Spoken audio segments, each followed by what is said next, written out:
కలియుగ ప్రత్యక్ష దైవమైన తిరుమల శ్రీవారి ఆలయ ముందు భాగంలో ప్రతినిత్యం కూడా స్వామివారికి ఊంజల మండపంలో దీపాలంకరణ, సహస్ర దీపాలంకరణ సేవ ఎంతో వైభవంగా కొన్ని సంవత్సరాలుగా చేస్తూ వస్తున్నారండి.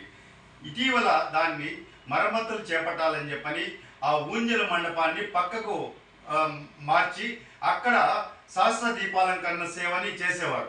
ఇప్పుడు ఏకంగా దాన్ని తీసుకుపోయి వైభవోత్సవ మండపంలో ప్రతినిత్యం కూడా ఈ సహస్ర దీపాలంకరణ సేవ చేయడంతో అక్కడ కేవలం టికెట్లు ఉన్న భక్తులు మాత్రమే లోపలికి పోయి ఆ మండపంలో చూసేసి వచ్చేస్తున్నారండి.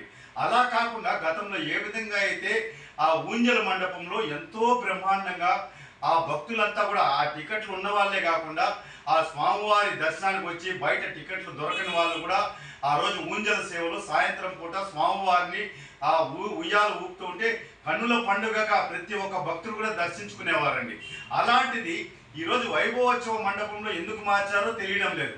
వర్షాలు పడినప్పుడు అక్కడ ఇబ్బందికరంగా ఉందని చెప్పి గతంలో దాన్ని తీసుకుపోయి వైభవోత్సవ మండపంలో నిర్వహిస్తున్నారు. ఇప్పుడు వర్షాలు లేవు.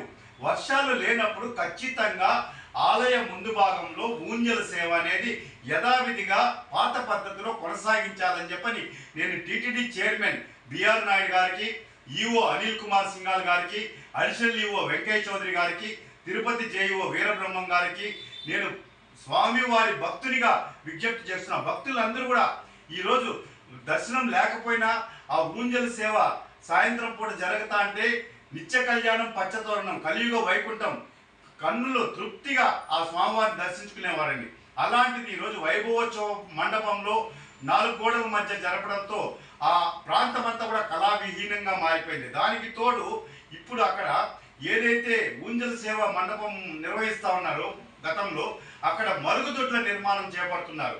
దయచేసి ఆ మరుగుదొడ్ల నిర్మాణాన్ని ఆపండి. గతంలో 1000 కాళ్ళ మండపం ఉండేదండి. అక్కడ ఆ మండపాన్ని ఎందుకు తొలగించారయ్యా అంటే అది భక్తులకి సౌకర్యంగా ఉత్సవాలు జరిగినప్పుడు భక్తులంతా కూడా అక్కడ కూర్చొని ఆహ్లాదకరంగా స్వామివారి గోపురాన్ని చూస్తూ అక్కడ జరిగే వాహనాలను దర్శించుకునేదానికి వీలుగా ఉంటుందని చెప్పి 1000 కాళ్ళ మండపాన్ని తొలగించేశారు.